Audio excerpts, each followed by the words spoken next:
바랍니다. 그리고 오늘 주실 하나님 말씀 신명기 23장 1절에서 14절까지 말씀입니다. 함께 찾아보겠습니다.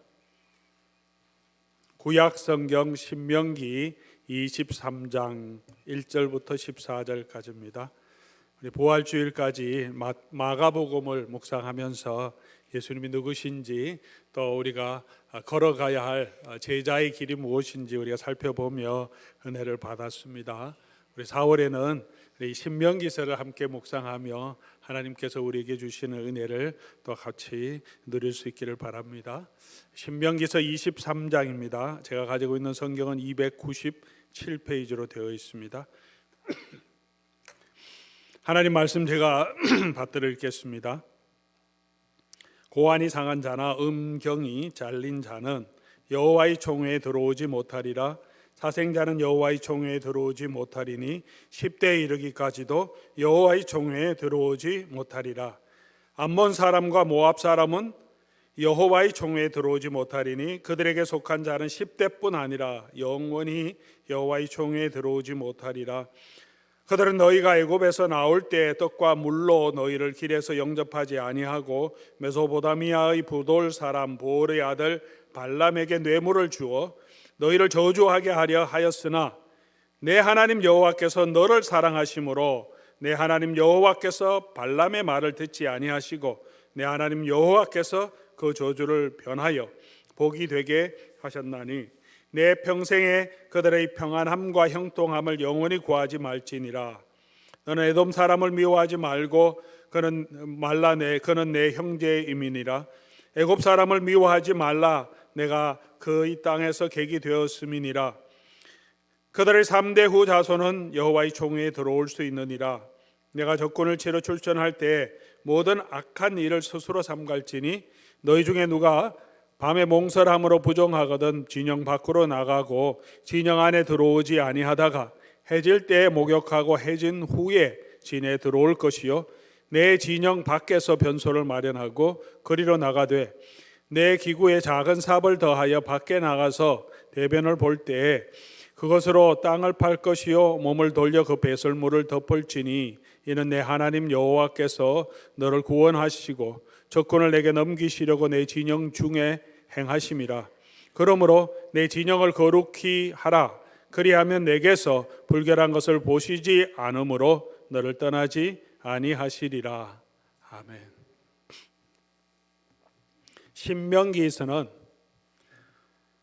광야 생활한 이스라엘 백성들이 40년 광야 생활 이후에 이제 약속하신 가나안 땅에 들어가서 어떻게 살아야 할지, 그동안에 하나님께서 이스라엘 백성에게 출애굽할 때부터 계속해서 이스라엘 백성에게 주신 규례와 명령들을 모아서 이제 집대성해서 이제 이스라엘 백성에게 주신 내용입니다. 그래서 신명기, 새로운 계명을 기록한 책, 이렇게 이름을 붙여 놓았습니다. 새로운 계명이라기보다는 새롭게 집대성해서 주신 계명이다, 이렇게 우리가 이해하면 더 적절할 것입니다. 신명기서를 해석하려고 하면, 또 우리가 적용하려고 또 성경 묵상을 하면 그렇게 쉽지는 않습니다. 왜냐하면 3000년 이상의 이 역사의 갭, 문화가 또 삶의 환경의 차이가 있습니다. 그리고 신명기서의 규례, 형벌, 또 여러 가지 내용들은 우리의 삶에 적절하게 맞지 않는 부분도 많이 있습니다. 그대로 적용하기 어려운 부분이 있습니다. 또 구약의 율법은 그리스도를 예비적으로 보여주는 것이기 때문에 이 말씀이 그리스도 안에서 어떻게 성취되었고, 그래서 우리에게는 어떻게 적용되어야 할지에 대한 고민도 함께 가야 합니다. 그래서 구약의 율법의 내용들을 보면서 우리가 적용하기가 좀 쉽지 않습니다. 그러나 가장 쉽게 여러분 말씀 묵상하면서 우리에게 적용할 수 있는 그냥 간략한 방법은 이렇게 접근하면 가장 좋습니다. 이 신명기서도 하나님의 율법이고, 그리고 그 율법의 다양한 규례, 구체적인 형벌, 이런 것 밑에 저변에 깔려 있는 하나님의 도덕적인 뜻이 있습니다. 윤리적인 원리들이 있습니다. 그런 원리들을 찾으면 그 원리들은 언제나 동일하기 때문에 우리가 구약 시대를 벗어나서 신약 시대에 우리 성도들에게도 적용할 수 있습니다. 그런 의미로 우리 신명기서를 묵상해 가시면서 하나님께서 그 백성이 어떻게 살아야 할지 구체적인 계명 밑에 깔려 있는 그런 하나님의 뜻을 살펴갔으면 좋겠습니다. 오늘 본문을 보면서도 그렇게 이 말씀 가운데 밑에 하나님께서 그 백성에게 원하시고 어떻게 살아야 할지 원하시는 그 하나님의 뜻이 무엇인지, 가르침이 무엇인지를 우리가 함께 살펴보려고 합니다. 오늘 본문은 23장 1절부터 우리 8절까지 내용은 누가 여호와의 총회 이스라엘 백성 안에 들어올 수 있느냐, 들어올 수 있는 자격을 이야기하고 있습니다. 9절부터 14절까지는 이스라엘 백성이 전쟁하러 밖에 나갔을 때 그러면 이제 진을 치지 않습니까? 캠프를 치는데 군대가 그 캠프를 어떻게 깨끗하게 관리해야 될지에 대한 내용이죠. 이 두 가지 모두 이스라엘 공동체가 어떻게 거룩한 공동체로 설 수 있을까 하는데 이 계명이 초점을 맞추고 있습니다. 누가 들어오고 어떤 사람을 받아줘야 하는가, 이 부분은 어떤 사람을 받아줄 수 있느냐 하는 것은 공동체를 거룩하게 유지하는, 정체성을 유지하는 아주 중요한 원리이기 때문에 그렇습니다.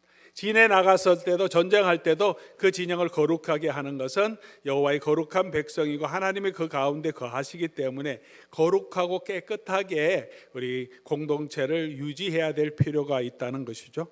다시 말씀드리면 여호와의 총회 또 예수 그리스도의 거룩한 백성이 된 교회가 어떻게 거룩함을 유지할 수 있느냐 하는 원리를 지금 설명하고 있습니다. 여기에 나온 구체적인 계명들을 우리의 삶에 조금 적용할 수 있는 원리를 찾아보면 첫 번째로는 우상 숭배와 그 결과물들이 우리 공동체 안에 들어오지 않도록, 영향을 미치지 않도록 우리가 그런 것들을 철저하게 제거하라는 것입니다. 1절 말씀 보면 고환이 상한 자나 음경이 잘린 자는 여호와의 총회에 들어오지 못한다. 이스라엘 백성이지만 고환이 잘린 자, 음경이 잘린 자 또는 이방인들 중에서도 있을 수 있겠죠. 그런 사람은 여호와의 회중에 들어오지 못한다. 2절을 보니까 사생자는 여호와의 총회에 들어오지 못한다.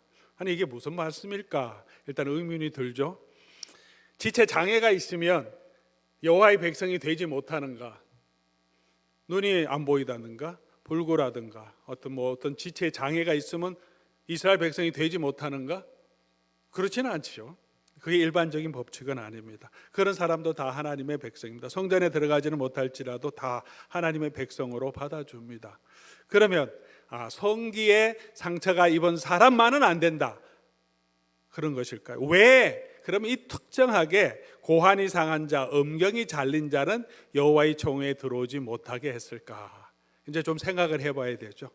그냥 장애가 있는 사람, 그냥 신체의 장애가 아니라 다른 의미가 있다는 것을 조금 더 생각하면 알 수 있습니다. 이 두 사람, 대부분의 학자들이 이것을 해석할 때는 이 음경이 잘리고 또 우리 성기의 고환에 상한 자, 이것은 이 이방신, 이교 사상 또 이교 문화와 관계에 있는 행위다. 우상 숭배의 습관과 연계된 행동이다라고 말합니다. 그러니까 스스로 이제 고자가 되는 거죠. 고환을 자르거나 음경을 잘라서 이교 신상을 섬기는 제사장이 되든가 또는 그런 신전의 예배 의식 가운데 하나로서 극단적인 행위로 이런 것을 하는 그런 일을 행한 사람들 여호와의 총회에 받아주지 말라는 거죠. 왜 그렇겠습니까? 이런 이방 신상의 풍습, 그런 것들이 하나님의 거룩한 교회를 어지럽히고 또 하나님의 백성이 그런 형태, 그런 풍습을 따라가는 것을 방지하기 위함입니다. 사생자라고 했을 것도 또 특별한 단어인데, 이 사생자는 그냥 첩의 아내, 첩의 자녀들, 그런 사람 그 뜻은 아닙니다. 이스라엘 백성들이 아내가 둘 있는 사람도 있고 3명 있는 사람도 있었는데 그 당시 문화에서는 첩이 자녀라고 이스라엘 회중에 들지 못하는 것은 없습니다. 무슨 말이냐? 이 특별한 단어는 근친상간이나 불륜에 의한 자녀들. 조금 더 구체적인 예를 들면 이스라엘 백성이 이 광야길을 걸어갈 때 모압 백성들이 이스라엘 백성들을 넘어뜨리려고 발람이 저주해도 안 되니까 여인들을 풀어서 이스라엘 캠프로 들어가게 합니다. 그래서 모압 여인들이 들어가서 그 사람들하고 불륜적인 관계 행하게 하고 모압 신을 섬기게 하면서 이스라엘 백성들이 많이 하나님의 심판을 받게 되죠. 그런 관계를 통해서 태어난 자녀들, 이렇게 구체적으로 이 사생자는 그런 의미가 있습니다. 그러니까 우상 숭배, 음행에 의해서 나타난 그런 자녀들, 그런 것들은 이 공동체 안에 결코 두지 말라는 것입니다. 다시 말하면 우리 가운데도, 우리 하나님의 백성 가운데도 우리가 신앙생활을 하면서 이런 이교 전통들, 우상 숭배하는 그런 마음들, 또는 그런 직접적이진 않지만 그런 영향력 아래에 있는 많은 형태들, 태도들, 그런 산물들을 하나님의 거룩한 공동체 안에서 허용하고 두지 말라는 것이죠. 왜냐하면 우리가 하나님의 거룩한 백성들이기 때문에 그렇습니다. 오늘 우리 삶 가운데서 우리가 가장 많이 이교적인 그런 습관들에 자꾸 빠져가는 경향, 그런 것들이 어떤 것이 있습니까? 제가 생각하기에는 자꾸 어떤 보이는 형상을 추구하는 그런 마음들이 우리에게 있습니다. 모든 사람들은 신상을 만들어서 섬기려고 합니다. 불교도 마찬가지죠. 부처가 자기 신상을 만들어 놓고 절하라고 하지 않습니다. 부처의 가르침, 석가의 가르침 그런 것이 아니죠. 해탈하고 깨닫는 건데, 그럼에도 불구하고 이 부처 상을 만들어 놓고 그 앞에서 수도를 합니다. 그러면 우리가 보는 뭔가 있으면, 의지할 대상이 있으면 사람은 마음의 평안과 안정을 누립니다.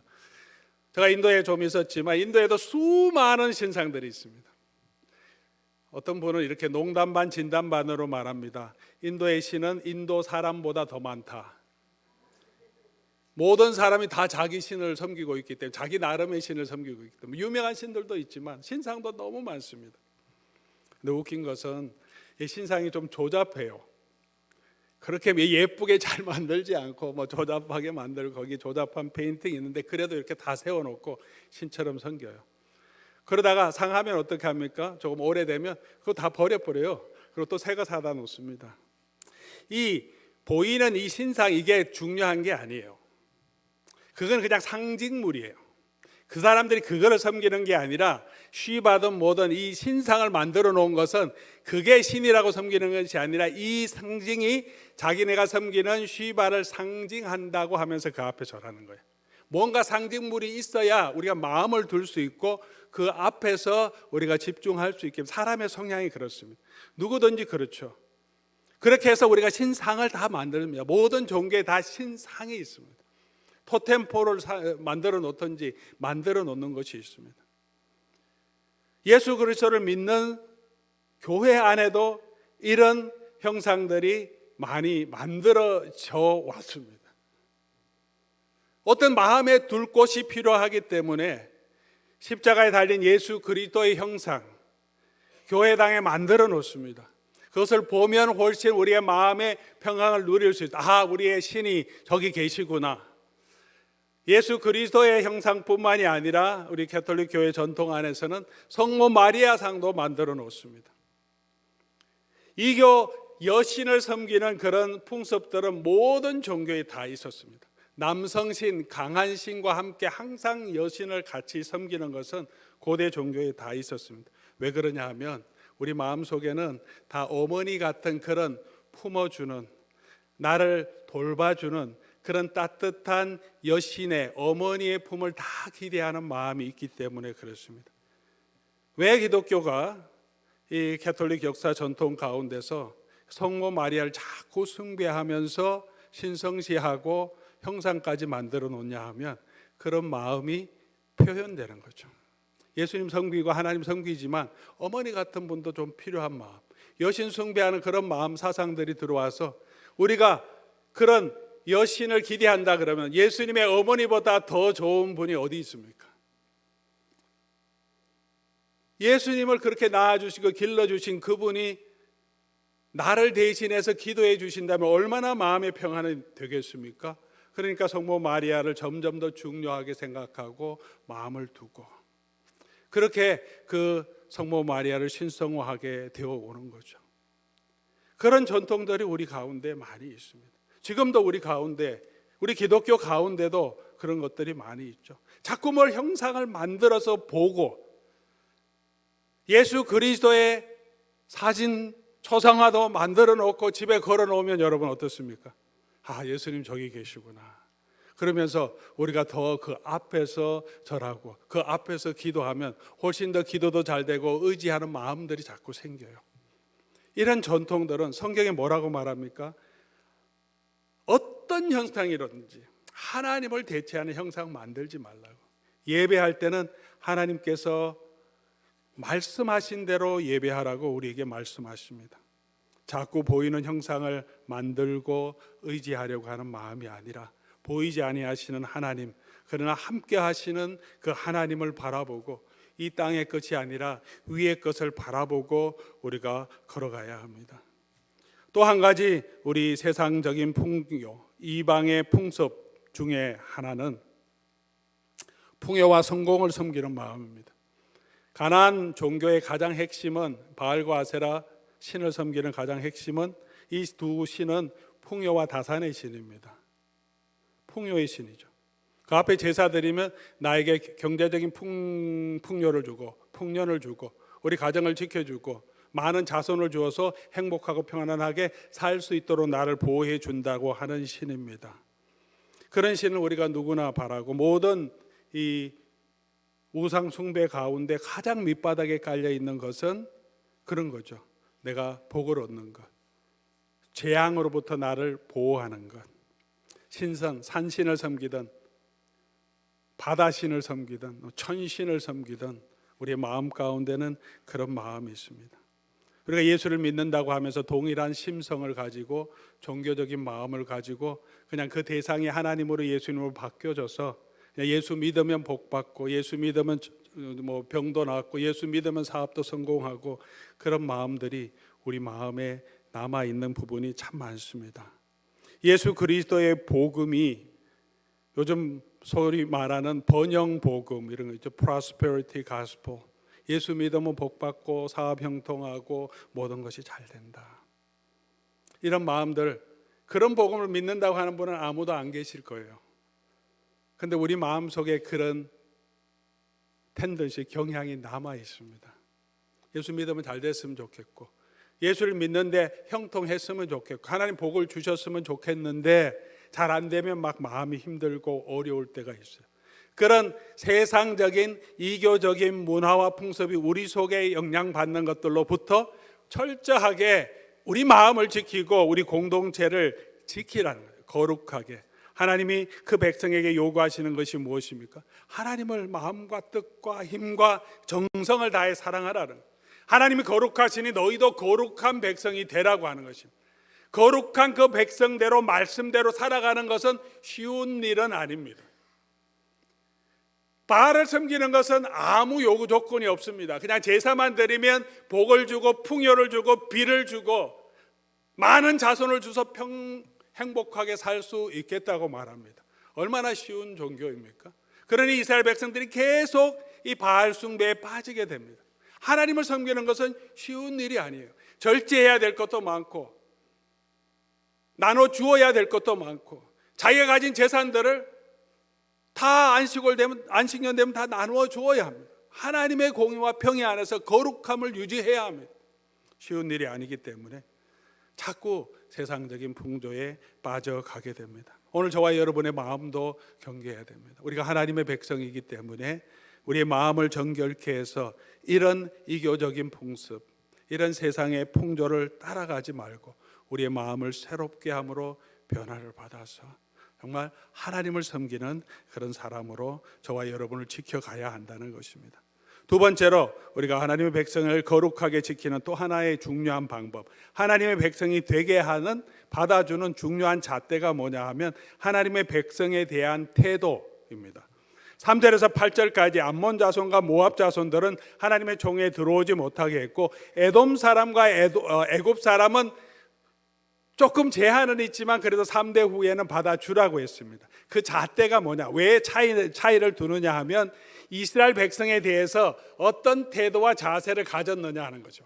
암몬 자손과 모압 자손은 이스라엘 백성이 광야 생활할 때 떡도 주지 않고 물도 주지 않고 오히려 돈을 주고 저주하게 만들고 음행하게 만들어서 이스라엘 백성을 해했습니다. 이스라엘 백성을 대적했습니다. 이스라엘 백성을 대적하니까 하나님께서 이스라엘 백성을 대적하는 사람의 대적이 되신다는 것입니다. 에돔 사람과 애굽 사람은 어떠냐? 에돔 사람은 길은 열어주지 않았지만 해롭게 하지, 공격하지는 않았고요. 그리고 형제였고, 또 애굽 사람은 이스라엘 백성들이 나올 때는 박해하긴 했지만 그들이 땅을 주고, 요셉 때 땅을 주고 이스라엘 백성이 그곳에 와서 큰 민족을 이루도록 적어도 이렇게 제공했기 때문에 계기 되었을 때 조금이라도 하나님의 백성을 향한 호의를 베풀어 준 것이 있으면 그 사람들은 하나님께서도 호의를 베풀어 주신다는 거예요. 어떻게 우리가 하나님의 백성이 거룩하게 되느냐? 하나님은 하나님의 백성과 동일하게 여기시기 때문에 우리가 하나님의 백성에 대해서, 하나님의 자녀들에 대해서 우리가 동일한 호의를 가져야 합니다. 지금도 마찬가지입니다. 하나님과 예수님은 하나님의 교회와 동일하게 여기시죠. 이 어린 소자 중에 한 사람에게 물 한 그릇 제공한 것은 누구에게 제공한 것이라고 하냐 하면 내게 한 것이라고 말합니다. 아주 작고 보잘것없는 한 사람이 있지만 그 사람이 한 것은 하나님이 당신에게 한 것이라고 얘기합니다. 교회를 핍박하는 사울에게 예수님이 나타나셔서 말씀하시죠. 왜 나를 핍박하느냐? 교회는 예수 그리스도의 몸이기 때문에 그렇습니다. 우리가 어떻게 우리가 교회를 거룩하게 유지했냐 하면 우리가 서로 형제 자매를 대할 때 그렇게 하나님의 백성으로, 하나님의 자녀로 대해야 한다는 거죠. 하나님 그에 따라서 우리도 대우하십니다. 우리가 교회를 우습게 여긴다든지, 하나님의 교회의 백성들을, 아주 작은 사람들을 우습게 여기고 함부로 하고 비난하게 될 때 하나님은 그 사람을 대적하신다고 말씀하십니다. 우리가 어떻게 거룩하게 여기냐? 우리 하나님의 백성, 하나님의 교회 성도들에 대한 태도가 중요합니다. 존중할 때 하나님이 저와 여러분에게 존중하시고 복을 주신다는 것입니다. 우리가 거룩함을 유지한다는 것, 하나님의 백성이 된다는 것은 그래서 서로 사랑하고 서로 존중하고 나보다 남을 낮게 여기고 함부로 말하지 않고 비난하지 않고 예수 그리스도의 교회를 세워가는데 힘써야 합니다. 그리스도를 대하듯이 배우자들을 서로 대하라고 하잖아요. 남편은 아내를 사랑할 때 예수님이 하듯이, 아내는 남편을 존중할 때도 예수님께 하듯이 우리의 모든 관계의 중심은 예수님 안에서, 우리 자녀들을 대할 때도 내 자녀 내 새끼가 아니라 하나님의 자녀로 우리가 키우라는 거죠. 양육하라는 거죠. 우리 성도들을 대할 때 우리가 서로 다 하나님이 피로 값주고 사신 하나님의 자녀로, 예수 그리스도의 몸된 교회로 대하는 것, 그렇게 하는 것이 교회가 하나님의 거룩한 공동체로 유지하는 방법이란, 그렇게 해야 하는 사람들은 교회 안에 들이지 말라는, 하나님의 백성을 대적하는 사람은 교회 안에 합당하지 않다는 것입니다. 누가 정말 하나님의 백성, 하나님의 교회에 합당한 사람입니까? 한 사람 한 사람 하나님의 교회를 소중하게 여기고 정말 성도 한 사람 한 사람을 소중하게 여기고 사랑하고 존중하는 사람, 그것이 하나님의 백성의 마땅한 자세라고 말해주고 있습니다. 또 한 가지, 마지막 우리 9절부터 나오는 내용을 보면 더럽고 부정한 것은 하나님의 백성의 진 안에 두지 말고 다 덮고 바깥으로 제거하라고 말합니다. 전쟁에 나갈 때, 진영을 세울 때죠, 몸에서 배설한 배설물, 모든 것은 진중에 두지 말고 또 진 바깥에 가서도 그것을 덮으라고 말합니다. 하나님이 그 가운데 계시기 때문입니다. 우리가 덮어야 할 더러운 것들은 어떤 것입니까? 우리 속에서 나온 배설물이 진짜 우리를 더럽게 하는 것이 아니라 예수님이 뭐라고 말씀하십니까? 우리 마음 속에서 나오는 게 정말 우리를 더럽게 하는 거다. 덮어야 할 것이 뭐겠습니까? 우리 마음 속에서 나오는 것. 우리 마음 속에서 어떤 것이 나옵니까? 악한 생각, 곧 음란과 도둑질, 살인, 간음, 탐욕, 악독, 속임, 음탕, 질투, 비방, 교만한 것, 우매한 것. 이 모든 악한 것이 다 우리 속에서 나와서 사람을 더럽게 한다. 하나님의 공동체가 거룩한 공동체로 우리가 유지하기 위해서는 이런 더러운 것들을 우리가 덮어야, 제해야 합니다. 이런 옛사람의 소욕들은 벗어버리고, 썩어져가는 구습을 따르는 이런 것들은 벗어버리고 의와 진리의 거룩함으로 지으심을 받은 새 사람을 날로 입어야 하는 것. 그것이 하나님의 공동체가 해야 되는 일입니다. 사도 바울이 이 이야기를 하면서 에베소 4장 후반부에 이렇게 합니다. 벗어야 할 게 뭐냐? 거짓말하는 것, 남을 비방하는 것, 악독한 것, 노한 것, 분노낸 것, 떠드는 것, 모든 악의를 버리고 진실을 말하고 분을 품지 말고 서로 친절하며 불쌍히 여기며 서로 용서하기를 그리스도께서 우리를 용sam같이 하라. 그렇게 예수 그리스도의 형상을 닮아가는 것, 그런 사람, 그런 공동체가 되도록 우리에게 요구하십니다.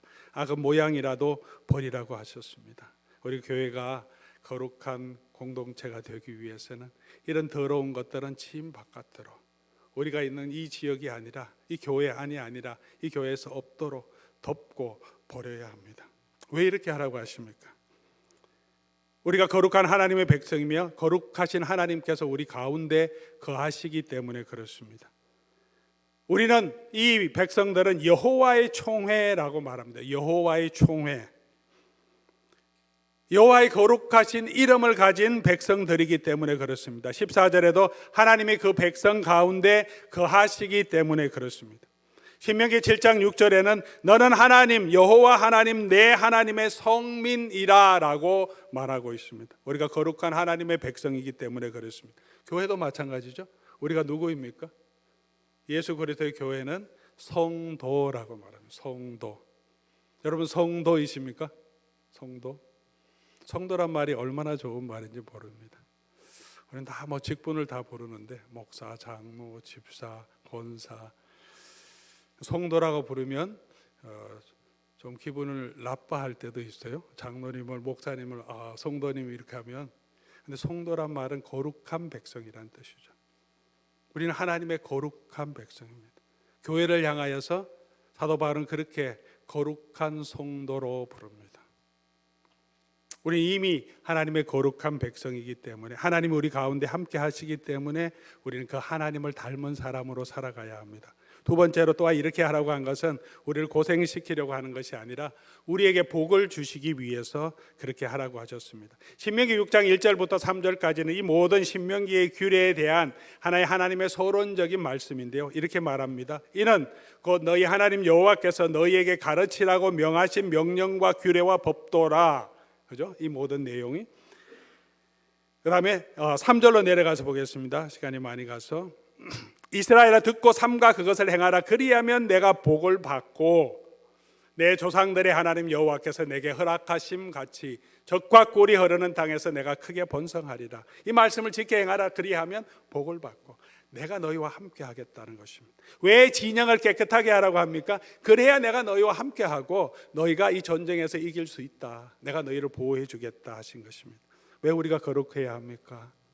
복을 받기 위해서 거룩한 것이 아니라 거룩하면 하나님이 우리와 함께 하시기 때문에 그렇습니다. 하나님의 거룩한 백성으로 사는 것이 하나님이 주시는 복을 누리는 길이기 때문에 그렇습니다. 이것이 정말 영원한 생명으로 가는 길임을 알고 우리가 이 세상의 유혹, 육체의 욕심을 따르지 말고 우리 하나님의 뜻을 따라서 거룩한 하나님의 백성으로 저와 여러분 세워갈 수 있기를 바랍니다. 또 한 가지는 중요한 것은 우리가 영적 전쟁 가운데 있기 때문에 그렇습니다.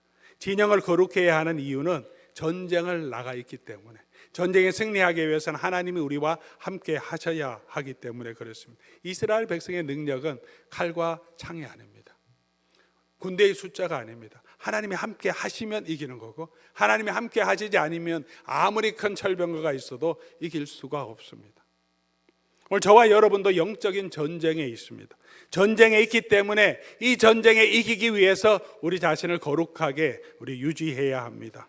원수 마귀는 지금도 저와 여러분을 넘어뜨리려고 언제나 공격하고 있습니다.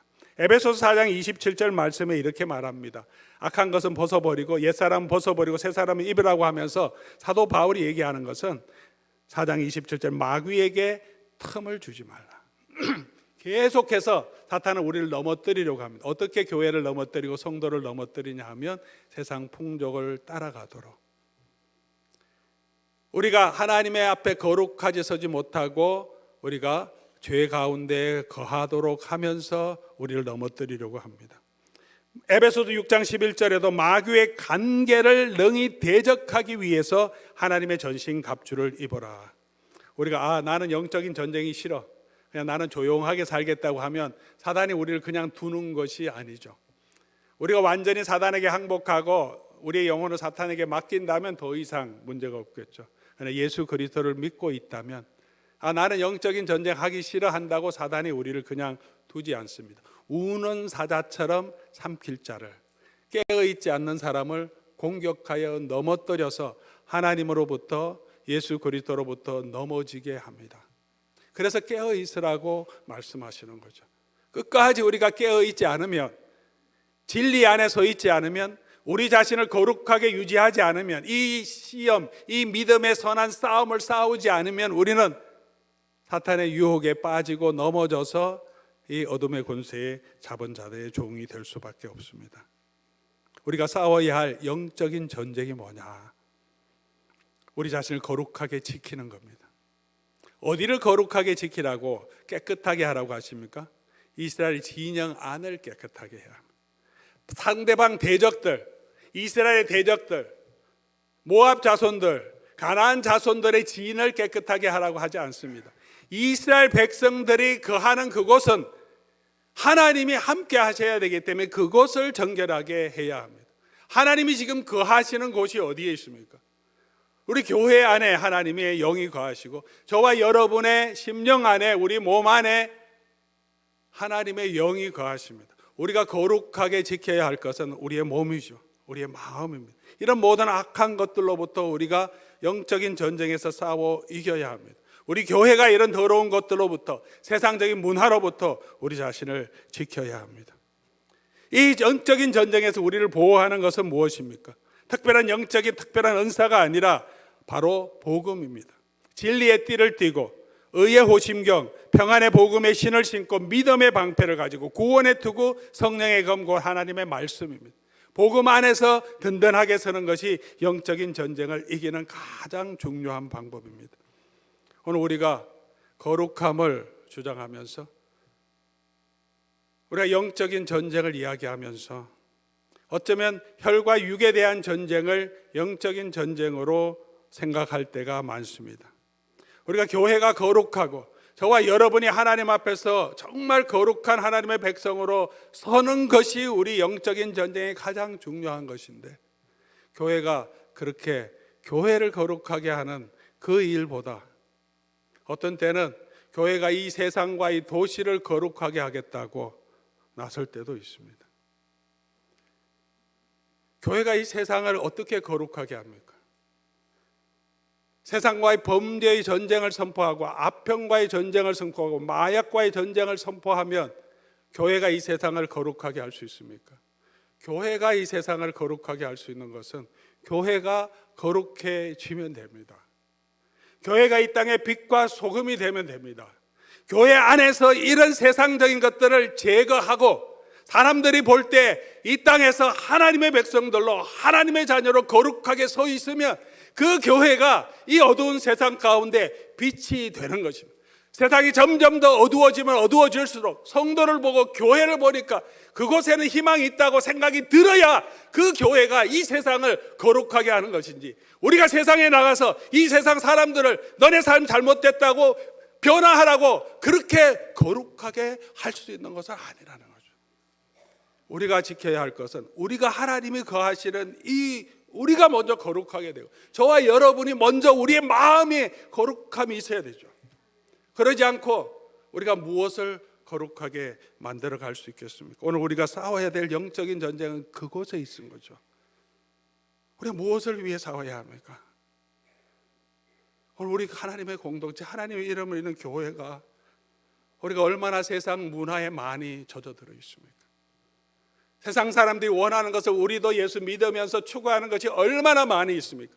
우리는 성적인 타락이 얼마나 많이 있습니까? 얼마나 욕심이 많이 있습니까? 얼마나 시기하는 것이 많이 있습니까? 얼마나 우리 마음속에 우리 입술 가운데 부정하고 남을 희롱하고 비난하는 말들을 함부로 할 때가 얼마나 많이 있습니까? 우리의 공정함이 있느냐는 거죠. 우리 정직함이 있느냐는 거죠. 그런 삶의 모습이 없이 누구를 비난하고 누구를 향하여 영적인 전쟁을 선포하겠습니까? 우리 자신을 영적으로 지켜야 합니다. 오늘 우리가 싸워야 할 영적인 전쟁의 대상은 우리 자신을 지키는 거예요. 진리 안에서 거룩함하면서. 우리 영적인 전쟁은 종북 좌파와의 전쟁이 아니고요, 이슬람과의 전쟁이 아니고 동성애와의 전쟁이 아니고 우리 자신이 먼저 하나님 앞에서 거룩한 교회, 거룩한 백성이 되는 거예요. 그러면 그 교회가 이 땅에 있는 모든 악함과 어두움, 세력을 이길 수 있는 힘을 가지게 되는 거죠. 예수 그리스도의 복음을 전할 수 있는 하나님의 증인이 되는 것입니다. 우리가 그렇게 우리 자신을 지키지 못하면, 우리 입술과 우리 마음을 정결하게 지키지 못하면 우리가 어떻게 이 세상에 하나님의 복음을, 예수 그리스도의 복음을 전할 수 있겠습니까? 우리가 교회가 예수 그리스도의 증인인데 이 세상으로 예수 그리스도를 보여주는 하나님의 증인으로 교회를 세워주셨는데 우리가 이런 영적인 전쟁에서 우리 자신을 지키지 못한다면 우리는 어떻게 하나님 앞에 바로 설 수 있겠습니까? 그래서 이스라엘 백성이 공동체가 거룩하게 여기는 것, 이렇게 중요하게, 그것을 훼손하는 것은 철저히 막아라, 그렇게 하나님께서 말씀하고 계십니다. 사랑하는 교회 여러분, 우리가 이런 영적인 전쟁에서 우리의 마음을 지킬 수 있도록 우리 교회가 하나님 앞에서 정말 하나님의 거룩한 백성, 그 하나님의 성품, 하나님의 마음을 가진 그 모습이 드러날 수 있도록 계속해서 우리가 노력하고 기도하고 우리 자신을 돌아보고 우리 하나님 앞에 서야 될 줄 믿습니다. 그럼 누가 하나님 앞에 정결하게 설 수 있습니까? 죄 가운데 있는 사람이 자신의 노력으로 거룩하게 될 수가 없다고 말합니다. 우리의 노력으로 우리 자신이 온전하게 거룩해질 수 없습니다. 우리를 거룩하게 할 수 있는 것, 우리를 이런 죄에서, 이런 욕심에서, 제 자신이 왜 욕심이 없습니까? 시기함이 왜 없습니까? 분냄이 왜 없습니까? 이런 것들로부터 우리 자신을 거룩하게 할 수 있는 유일한 것은 오직 예수 그리스도의 피밖에 없습니다. 갈라디아서 2장 16절 말합니다. 우리가 의롭게 되는 것은 율법의 행위로 말미암음이 아니고 오직 예수 그리스도를 믿음으로 가능하다. 예수 그리스도의 보혈을 의지하지 않으면 저와 여러분 하나님 앞에 설 수 없고, 우리는 예수 그리스도의 보혈의 은혜 아래 있지 않으면 교회는 교회 될 수가 없습니다. 우리가 하나님 앞에 의롭다함을 얻고 거룩하게 설 수 있는 유일한 근거도 예수 그리스도의 보혈로 우리를 덮어 주시기 때문입니다. 그러므로 우리가 거룩하게 되기 위해서는 이 예수 그리스도의 십자가를 붙들어야 합니다. 그 십자가가 우리의 죄를 씻겨주시고 그 십자가의 능력이 저와 여러분으로 하여금 죄에 대해서는 죽고 의에 대해서는 살아갈 수 있게 능력을 주시는 겁니다. 우리의 선한 동기로 할 수 없습니다. 내게 능력 주시는 자 안에서 우리가 할 수 있습니다. 약하고 추해도 주께로 나가면 힘 주시고 내 추함을 고청케 하시네. 그러면 우리가 조금 더 주님을 닮아갈 수 있도록 주께서 저와 여러분에게 힘을 주십니다. 내가 주께로 지금 가오니 골고다의 보혈로 날 씻어 주소서. 오늘 저와 여러분이 사는 것은 갈라디아서 2장 20절 말씀이죠. 내가 그리스도와 함께 십자가에 못 박혔고 이제 다시 그리스도와 함께 살았다는 이 믿음으로 사는 것입니다. 오늘 이 부족한 제가, 예수 그리스도와 함께 죽었고 예수 그리스도가 나를 위해 죽으심을 믿고 예수 그리스도 안에서 내가 부활한 정말 하나님의 거룩한 백성이 된 것을 믿는 그 믿음이, 그 은혜가 나로 하여금 죄로부터 지켜주고 의를 이룰 수 있도록 나를 이끌어 가시는 줄 믿습니다. 지금 우리가 육체 가운데 사는 것은 나를 사랑하사 나를 위하여 자기 자신을 버리신 하나님의 아들을 믿는 믿음 안에 사는 것이다. 우리가 믿음 안에 살지 않고 이 보혈의 은혜를 붙들지 않으면 우리 이 땅에서 하나님의 거룩한 백성으로 하나님 앞에도 세상 앞에도 설 수 없습니다. 오늘 다시 우리를 사랑하시고 우리를 위하여 자기 자신을 버리신 이 하나님의 아들을 믿는 믿음 위에서, 그 은혜 위에서는 저와 여러분 될 수 있기를 주의 이름으로 간절히 소원합니다. 우리 오늘 같이 한번 찬송하고 기도하면 좋겠습니다. 우리 찬양팀이 우리 많이 했던 찬송 중에 하나인데요, 우리 주중에 우리 또 보내드리기도 했는데, 거친 주의 십자가 흐르는 보혈 강물되어 내 영혼 깨끗하게 하시고 하늘과 땅을 이으신 주님의 보혈, 내 평생의 자랑은 주의 십자가로다. 주의 보혈 흐르는데 믿고 뛰어나아가. 우리 주의 보혈의 은혜를 다시 한번 사모하면서 우리 하나님 앞으로 나아가 찬송하겠습니다.